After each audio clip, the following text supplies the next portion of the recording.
یا خونش سراغ میکنه و میگه من مسافرم قیس همیشه باشه قیس یک کورش دارم. غلامش میگه که حضرت شب تا سحر بیدار بود نه خوابش برده من دیلم نمیشه و حضرت بیدار کنم. او میگه ما سروسیرا هم کاروان میره و ما میگه چیکار کنیم چی خدمت کنیم. شاید ای دستی من بیایی خیلی بگید گو خیلی یکون سومکم بتا قیس مالدار به دست خوی یکون چیم بتا که مقصد یا دستویز بگیر و خیلی با فرزندون ما برسونم. نرامی کنجی خونه یا خلطه داد تنگای تیلو بدست دینار 1000 دینار. این غلام ابراره هم خلطه را هم سر شهوی نو کردم بیتاش که بگی براو حضرت بیدور نمیکنم رنجش نمیتم. انشالله همین دیلم گوهی بیتا که حضرت چی نمیکنم روزی میشود سن میشود بگی برا او سری حرخم میکنم میگه ای بچه من خودم پیوده دردی سری خودم بودم این باری وزنی قطعی چخیل پیوده میرم اوگی یکون خرای اسپا یکون شترای نداره بیتینا غلام میگم میکنم در دهن ایدر اسبی قیس بستگی هست بهترین اسبی عرب. این اسب نامش در تاریخ اومدگی است. شهبو میگفتن در همون عصر زمان هیچ اسب به او برابر نمیشید است. ای باشه همون ایرانی عرب سیسکا کنوی هست که $1 میلیون مورو میستند. اسبی که حضرت معاویه به هزار خریدارش بود هزارش هم میلیون میشود نفروختم داشت. این خودش یک پهلوان ایاخی همون اسب بستگی این غلام چی بدونه قدری اسب و اسبی میدان و خیلی را بگی برا میگم ما اینجا مطرح شتر خر بیاو سوال میشه اسب خمچین میکنه بیرا. وقتی حضرت خوب بیدار میشه غلام نزدش میام میگه حضرت خوب بدی بیدار نکردیم یک آدم اومد کم قلب دست یکون چی بته گفتم همون خلطه تیلو را دادمش گریف رفت بسیار کاری خوب کردی بچم برکت بیاری میندارو گفت ولی خلاص نشیده حضرت ما همین دعوا رو برداشتی مقصد ما پیوده هم اینا چخیل میبرم سری حلقه زورو میویا ای کاربون خفا میمونم یکون خرای اسب بیو همون اسب تا گفتم که خیلی را سورشم برم همین جو شروس پرید خیزده دوی غلام آزادت کردم با خدا قسم تا ایمد در جسورتر بدهی ایمد در دست بخیرتر بدهی هیچ وقتی لیوره بشه که او اسب بتو میرفتم یکون چی بخرید و میدادم شد نه که او را نمیدادم این تا ایمد در جسورتر بدهی آزادت کردم برا آزاد تری جوان مرد زیبی غلامی نداره تو فقط باید غلامی الله باشی الله باشی او خودش که مردی دست بخیر ببینه که تأثیرش در فرزندش رسیده است. اما کل شیء یرجع الی اصله مرداش همیه هرچی به سوی اصلی خودش رجوع میکنه. انشالله این عبدالرحمن ایمون هم انشالله هم گذشته‌هاش هم خیلی اکینه میبینه کمپیری مادر نان و طعام کرده است دعوت کرده است. نه فهمیدیم که حضرت از خاندان بسیار نجیب و بزرگ بوده است شخصیت‌های بسیار بزرگ هم و یقین دارم که انشالله فرزنداش میبینند اینجا یا دادراش میبینند تقلیدی با هم پدرشو میکنند.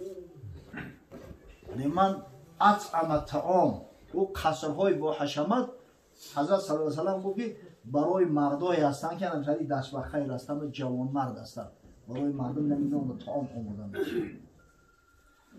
و با قائما و ناس نیام برای مردای شب زنده‌دار برای شخصایی که در حالی که مردم استخواب هستند میخیزن عبادت خدا را میکنند سر در سجده الهی میگذارند پیش پروردگار راز و نیاز میکنند.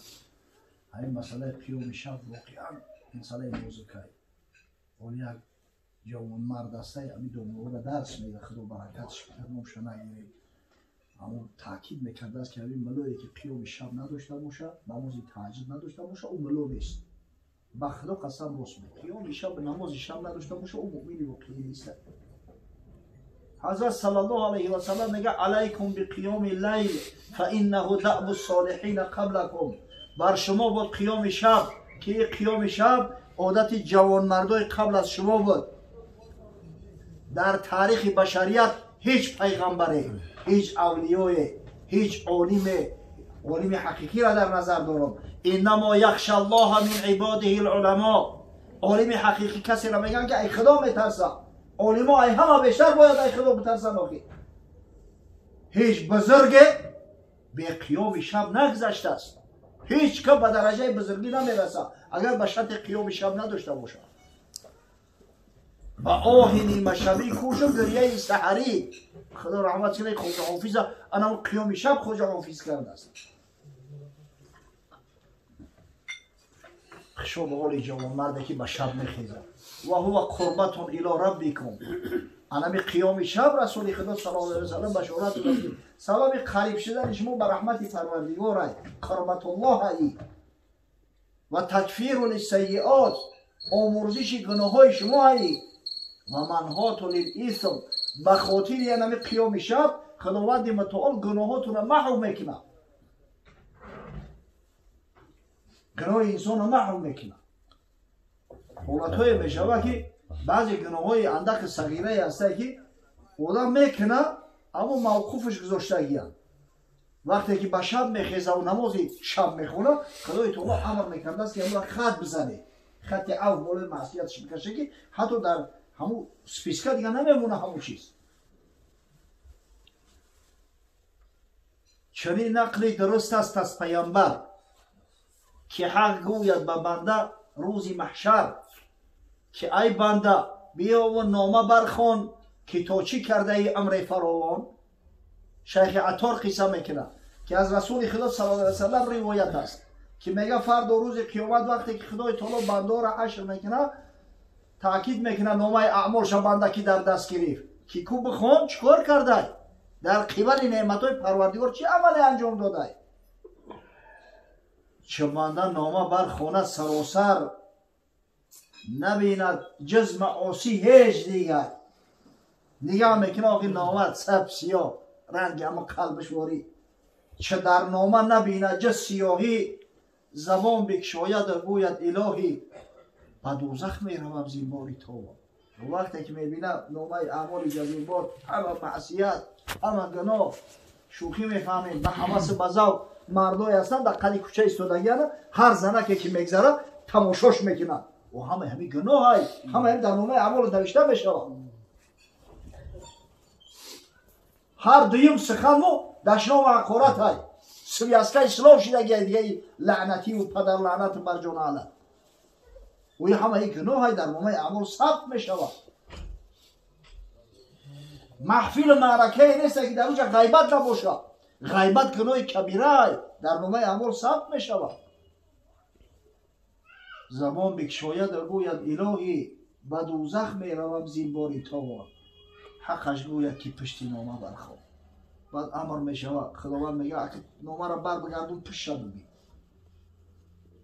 چه نامه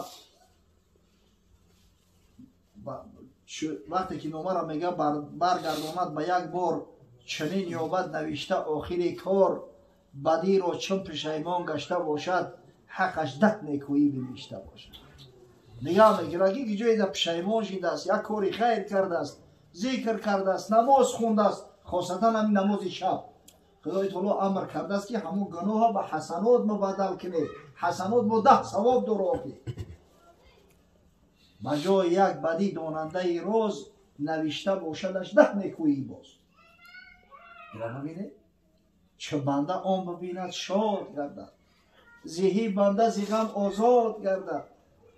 به حق گوید که قیوم مطلق ندیدم از کرام الکاتبین حق. وقتی ببیند دیگه جانش نمیداخی ای قید آزاد چی دعوا میکنه میگه پروردگارو همه گناه من ننوشتی یعنی کرام الکاتبین که من دارم گناه از این بیش بسیار که ننوشتم بر من آن دو هشیار. آخه بعضی کمبودیاش در یاد خودم هسته در اینجا نیست در نامه اعمال ننوشتیم بفرما بر من مسکین نویسن ولی چون آن نوشتم این نویسم خدای همون را بفرم بنویسن. میگه بنده حسنه مبادلش کنه داخل نماز شب داشته است مردک ذکر خدا داشته است عبادت پنهانی داشته است به خاطر هوا خدای تعالی محو کرده است. انا منهات للاثم معناش همیه که بعضی گناه را دیگه نامه اعمال عموما کور میکنن میپرتوین حتی به حسنه مبادل میگردونن به خاطر این قیام شب. به خدا قسم این بسیار نعمتی بزرگه به هر کس خدای تعالی نصیبش نمیگردونده است.